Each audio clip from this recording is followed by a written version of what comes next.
Poeina. Oh, I'm so thrilled to have her back. Well, how's LA been treating you thus far? Oh, it's a little crazy here. I was pretty surprised. There's just so many businesses just boarded up and shut down, and really starting to see, you know, the impact. So that's pretty wild. Mm. It looks different, you know. It looks different. Yeah, well, I mean, I guess that's one of the things with the kind of wild Rona times right now is that there's just a lot of disparity out there. But I guess that's one of the reasons why I'm happy to chat with you today. As I said, you're a beautiful soul. And, you're such an awesome person. And just the things that you did for just getting, really pushing for My Sweet Little Cakes and getting that fundraiser going and kind of navigating all that and getting everything arranged with all the musicians. Like, the world needs more light workers like you. I love it. Thank you. Yeah, I'm excited. We're so close to getting to that 20% mark funded. We're so close. So I felt like that fundraiser really just, spread the word quite a bit. And I was really happy with, how much we raised. And, hopefully we'll start putting out little clips of the show so people who didn't catch it can tune in and see some parts that they missed maybe. And so of course. And as always, they'll keep working. Check out raisethecakes.com to continue that fundraising. Yes, absolutely. Please do. We're going to help support this incredible business owner to get him back up on his feet. We have some incredible artists lined up to entertain us and to get us excited about supporting the Raise the Cakes fundraiser for My Sweet Little Cakes. We've got Chesky. I don't even know where to begin. He's so wonderful. We have Fraker, who was a former American Idol. We have Tate Sims, who has traveled and toured all over the world playing with many notable artists. I will also be doing a set, and we'll definitely be hearing a poem from the CEO of My Sweet Little Cakes, Jesse Bourne Poet. Yeah. In terms of the street performing, how long were you on the streets for? Oh.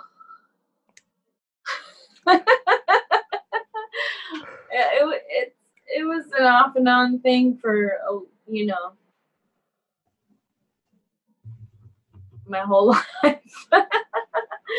The first time I was live out on the streets was when I was 5, and I ended up living in a basement of a church, some of my family.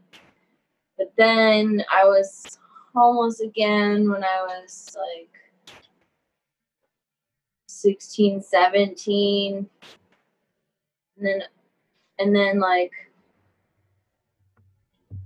when I was 18, I signed my first lease, and moved into a place, and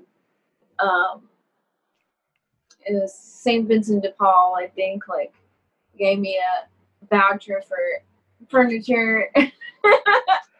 There you then go. An old couple that came by, and they were like, "Whew, you have nothing in here," and I'm like, "I have a roof," I did it. There you go. Yeah, but they came by a month later, and they're like, "Oh, you're doing fine. You're fine." They were like, "We didn't think you were gonna make it," and I was like, "Really? Why?" And they're like, "Because you had nothing." It's I don't know. Oh, that's you have how did you remain so strong throughout those years? I think that's one of the things that a lot of people are experiencing right now. And I know at least here in Seattle, there's,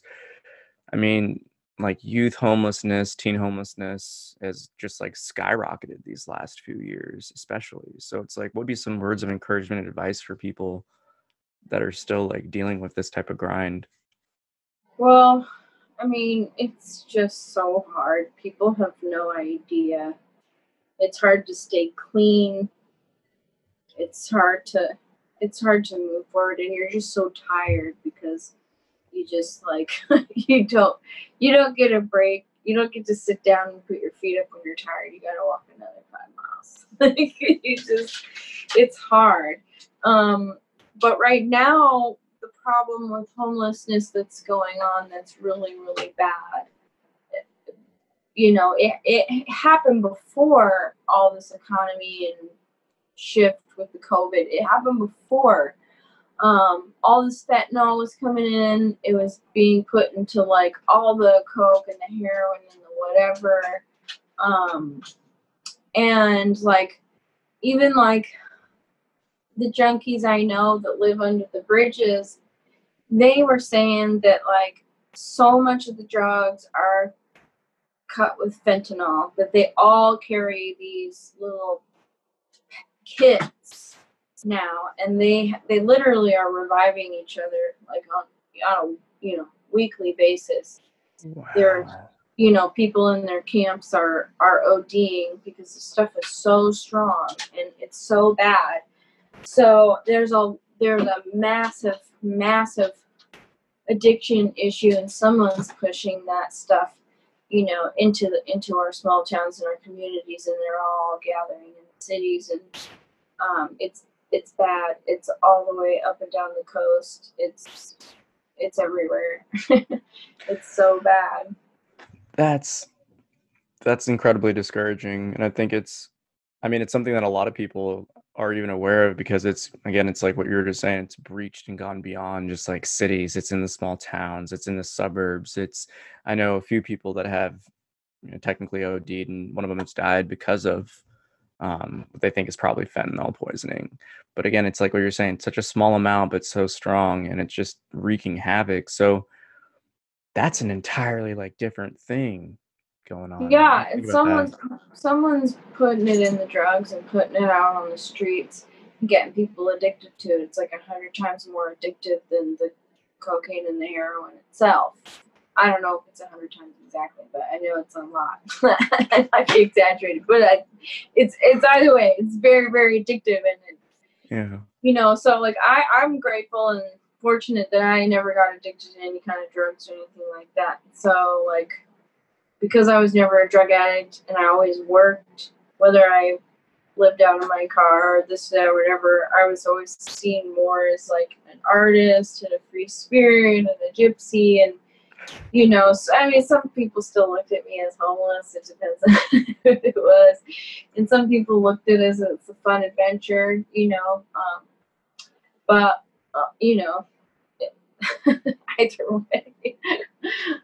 either way. No, I love it. When people are out on the streets and dealing with addiction, it's like a whole nother level of, it's a whole nother level of difficult.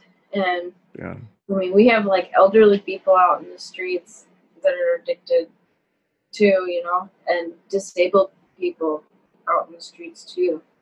Yeah. So, people just need to pray for them. Seriously, and I think pray for them. Well, no, definitely, and I think that's one of the things too, where it's just one thing after another, because it was like Oxycontin and all those, like at least when I was growing up in middle school, they were called beans, and that's like I remember when that hit, and that was like back in like the early 90s or like mid 90s, early 2000s, and that was when it was still going really, really strong all throughout then, up until really the fentanyl stuff. And again, it was the same thing where it's like you're seeing average regular day people that are just getting addicted to it because like an injury from work and then being on the streets. Oh yeah. Yep. And that was a problem too. It's like, people getting hooked into these prescription drugs, and then it gets taken away, and I don't even, they don't know how it even happens. It just happens. It's just all of a sudden you're like selling your refrigerator in the street. I mean, it's crazy. Oh my gosh. So true. And I think that's something like you hit the nail on the head earlier, where it's people just don't even realize how hard it is. And I've always been conscious about that, just because like because where my high school was at, I went to O'Day, and like my first day of school was walking by St. James Cathedral, seeing someone shooting up in the alley, and I was like, oh, well, I guess this is the city, and like went to class, and I got to know and engage with a lot of the homeless people around that area, because again, you have the church, they have the soup kitchen, then you have like a lot of essentially like hospitals and other areas. But just a small conversation, just like a simple smile, a hello, like a how's your day going, and just some small talk, like it's so you can just see it change the people's like entire like day. And I think that's something Well, that's so sad. we have to humanize people, and even sometimes homeless people, when you talk to them, they're not nice to you, and they're completely crazy and ungrateful, and specifically want you to do whatever for them, and they're total pains in the asses, and Right. that's real too, you know. But people don't need to be discouraged if people are having a bad one out on the street or acting crazy. That's the thing to also remember, because like there's a lot of mental health issues out on the street too. I know for me personally, like that's part of why I was the traveling gypsy off and on and whatever, living, you know, on couches and in abandoned houses and house sitting and whatever, you know, like I have plenty I had to sort out. I wasn't able to do in one space, one place.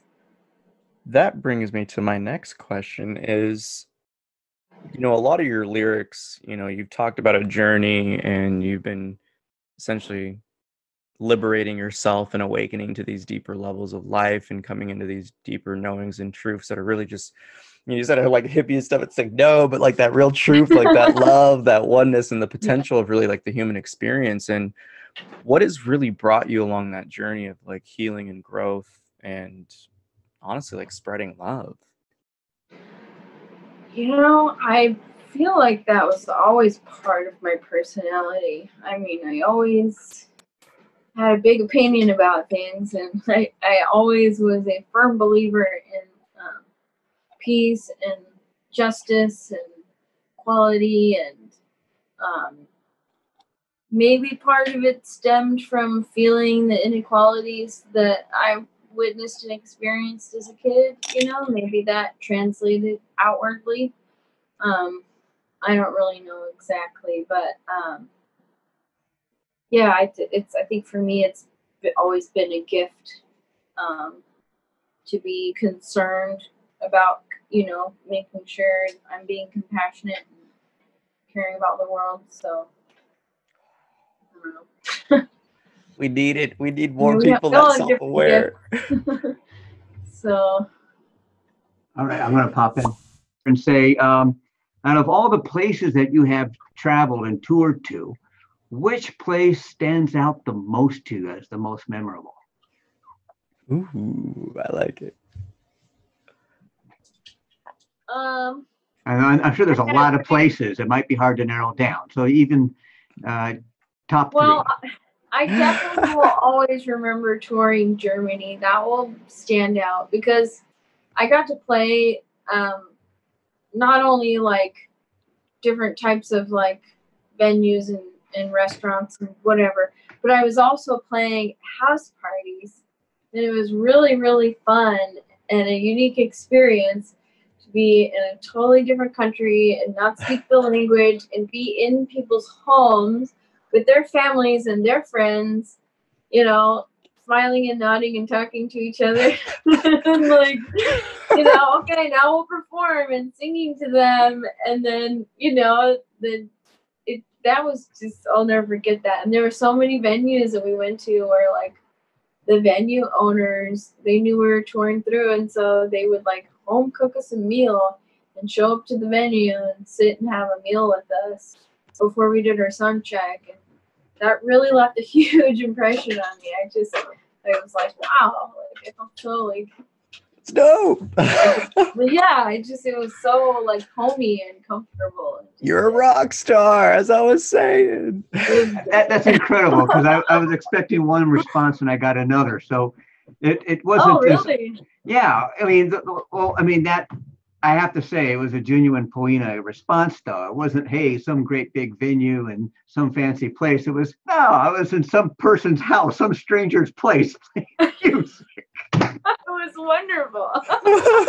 Just talking a different language, like, what are they saying? Yeah, and like my trumpet player, like looking at me and smiling, and he was just like, I have no idea what anyone's saying, and I was like, I know, but they're still talking to us, and we're talking to them, and it's just wonderful, and we're all having a great time and eating food and playing music, and they're all just like, you know, like, where are we? What is this? You What know? a big So change from wonderful. playing in a subway and having somebody come up and cuss you out, right? And shame on you, haters. Shame on you. I did Really? also play a pretty amazing stairwell in Salt Lake City one time. That I will say, it was great. It was really great. It was like they got permission from all the neighbors that it was fine for us to do a concert in the hallway, and so there was like maybe 20 or 30 people piled into this narrow, stairwell that went up into the apartments, and all sitting around on the stairs all the way down. And then I just was like right in front of the door, basically performing like up into the stairwell for people. That was pretty cool. That must have had great acoustics. Yeah, it sounded wonderful. It was really fun. So I should have rephrased my question. Like, well, out of all the places you've been to, what was the greatest stairwell you ever played in? Oh, that's awesome. Well, I guess that's the coolest thing is the experience of music and creation. It doesn't really matter about the venue because it's all about just like the community around you and just like that moment or slice of now that you're in. I love that. Like, such a dynamic response, though. Yeah. Traveling world tour in Germany, stairwell in Salt Lake City. Well, I mean, it was kind of like similar, like experience in a way. It's just like so unique and interesting, and just everybody was so happy, and it was good. Yeah, I love it. I think that's really, really important for any artist is to be in front of an audience that really vibes you. It doesn't matter if you're in a packed stadium, 30,000 people. Like if no one's digging you, it's going to be a horrible experience.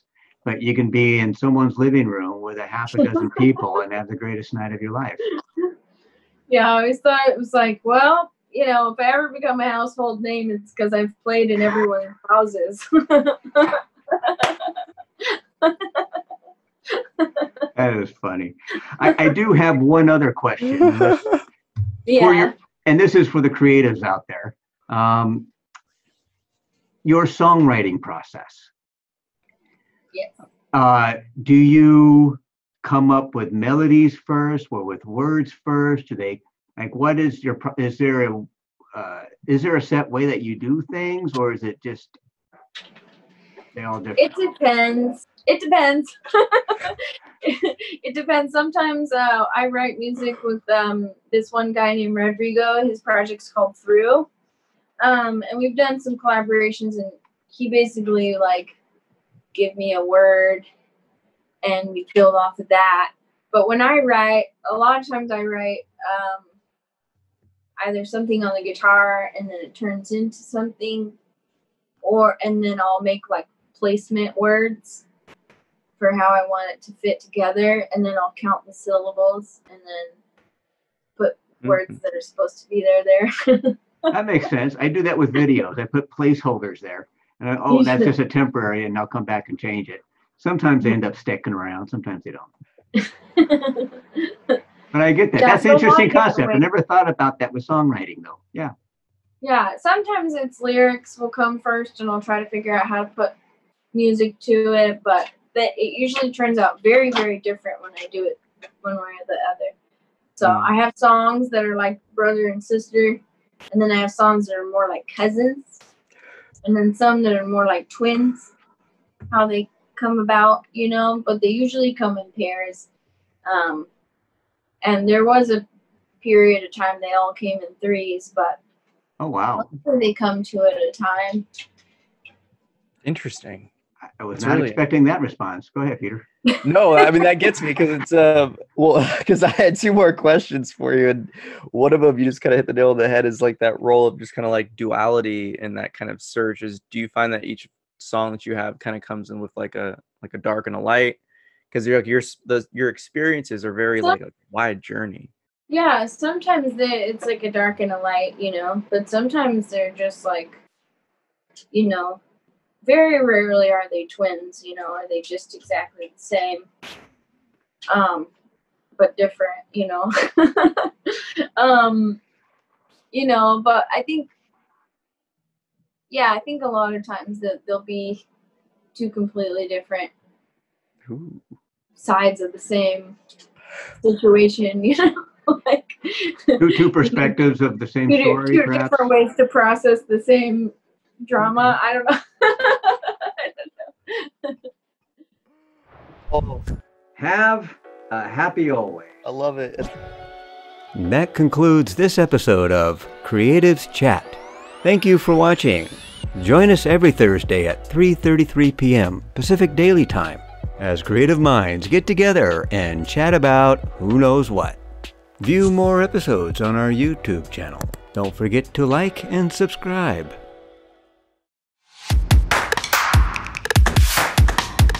Thanks again to our sponsors for making this show possible.